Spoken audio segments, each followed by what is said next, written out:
As you and the team consider the political risks and also the geopolitical risks, because let's face it, there's a lot that's going on right now on a global scale, how do you consider that from a portfolio management lens? Now, this is actually one of my favorite topics that I like to talk to advisors about, whether it's in presentations I make or one-on-one conversations. And I always talk about the fact that there are two types of risks. There's the known unknown and there's the unknown unknown. And the known unknown risks currently are ones that we have been talking about for years, whether it's inflation, the Fed, or the economy. But it's always the unknown risks that cause the most impact on markets. And as you point out, this year, the U.S. election and geopolitical risks are intertwined because depending on who wins our election, it will have different impacts on some of the hotspots across the globe.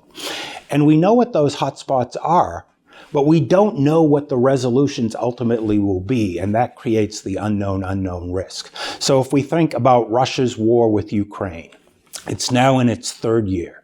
It's still having an impact on the global economy through increased agricultural prices and inflation. And depending on who wins our election, it will have an impact on funding for Ukraine going forward. Israel and Hamas is another example, and their conflict. And there's been some concern as to whether Iran would get dragged into that conflict. About a month or so ago, they started, and then they backed off and cooler heads prevailed. But if that conflict expands to the Middle East, it will have a big impact on oil prices and our economy. And again, depending on which candidate wins, it will have an impact on funding and any potential resolution for the hostages that are being held over there. And finally, there's China. Everyone knows what the risks are in China, whether it's economic or regulatory, but the US and China seem to have been most engaged on trade and technology sharing. And we've seen trade wars, we've seen tariffs, and we've seen this back and forth about how to share technology, particularly semiconductors. Recently, we saw the Biden administration announce some new tariffs. China countered. And how we share technology going forward is a big deal for our economy and the global economy. Semiconductors run everything we do nowadays.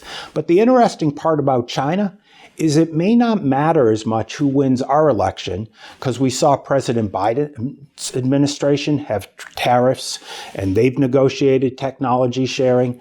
President Trump's administration engaged in trade wars and tariffs. So whoever wins our election, I think the tension between China on trade and technology sharing is something we're going to live with going forward.